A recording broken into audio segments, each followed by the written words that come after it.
So you guys, you were born in New York? No, we want to Haiti. We're here. Dudley and Ruth Auguste have come home to Haiti. They're seeing the island for the first time since they left over 20 years ago. I thought, you know, I'm home after a long time. This is my country. And then it was just like, wow, so this is what it's become.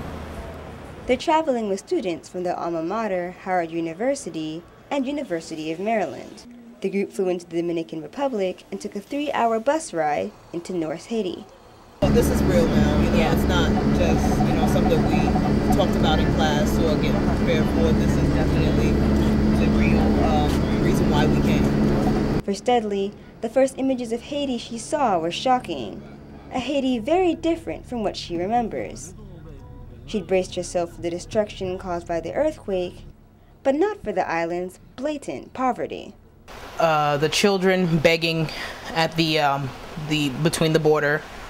So that really stuck out in my mind. The people on top of each other in dirty, crowded streets. Like it seemed like it didn't bother them in the least. They've gotten content with the with this poverty and this dirtiness, and that really just stuck out in my mind. Ruth, who left the island when she was 3, says she was too young to remember exact details about Haiti, but says her first visions of the island were sobering. I guess when I first arrived at the border, I was really more astonished than anything else. I saw the children that were out there and the masses of people out there, and I was just blown away to see the condition of the country already, or a glimpse of what was, you know, basically lies ahead. And so I was more than anything just really astonished, and I was just like, wow, this is really reality, and it hit me hard.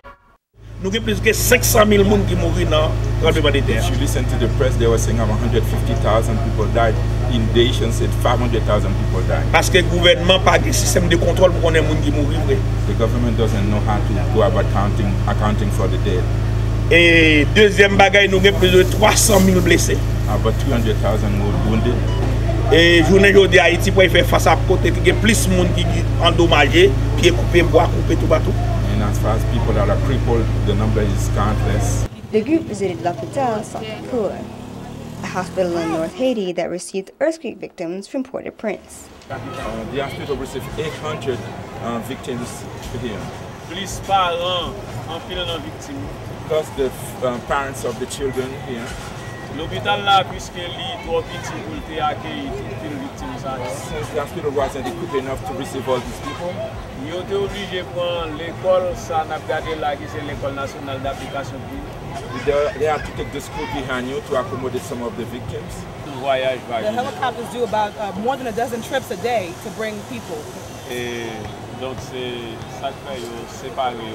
This is why they separate them. Ils étaient dans l'hôpital initial là. They were in the initial hospital first. Mais ils déplacé pour permettre l'administration de l'hôpital là. So they had to move them because of the spacing issues. The administration of the hospital had to continue, especially to receive the other sick people. So they transported them here on this side. Okay.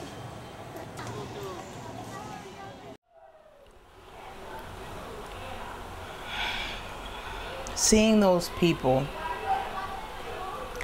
really helped me to put into perspective, you know,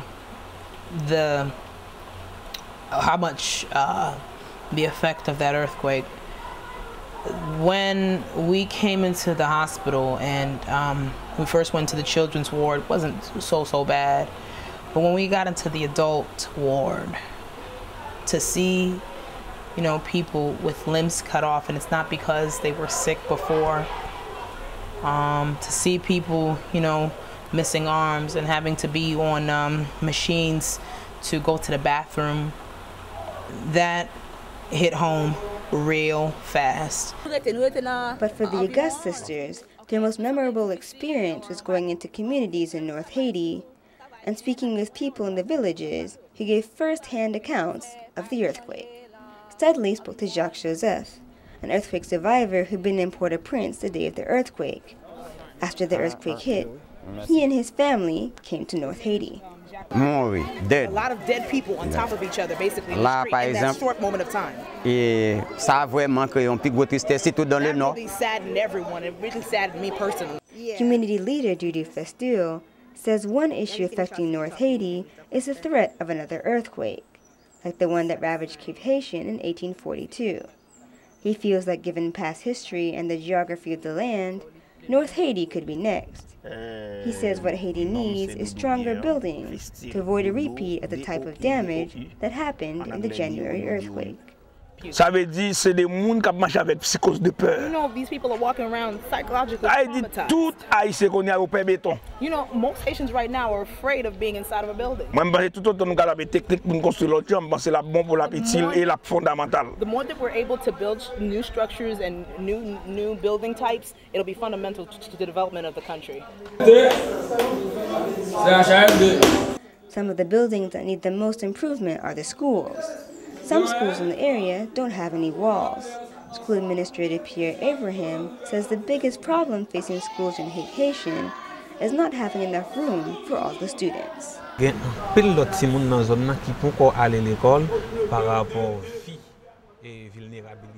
Right now is also, looking at the area and how many people live there. We're trying to probably get in another building to house the students because there's a lot of people and a lot of them don't go to school. And so we're looking at later on in the future there becomes crime in the area. And we find that a lot of the people who are engaged in crime are those who don't have schooling. So oftentimes if we can circumvent that by giving them the schooling and getting them that structure, it would avoid some of the problems that take place later on. In Cape Haitian and here in the north, a lot of the people send their children down to school down in Port-au-Prince. A lot of them died and we couldn't even identify them. A lot of them died because, parents were trying to do a better life for them by sending them to school in Port-au-Prince. I was happy to see the children and sad at the same time to see the condition of the school that they were going to. When I was in school in Haiti, my school looked nothing like that. We had, everything that we needed. They gave us lunch in school. We had 2 teachers in the classroom. And it wasn't 80 kids to a class. But I was, kind of also proud of the fact that, even though the people lived in the country, they still managed to, I guess, show an interest in education. And so they made an effort. But they definitely, I know, made this in an effort to better their children. So I was proud about that. But schools aren't the only buildings people need in North Haiti. Belzier Jr. is a student and comedian from North Haiti who moved to Port-au-Prince because the North had no opportunities for him. But like many other artists and entertainers, he had to move back to the North after the earthquake. He says 2 buildings he'd like to see in the North are a library and a cultural arts center, where he and other entertainers can perform. We have a lot of theatrical productions that talk about school and education, basically. We have our music and our other plays that we've hosted.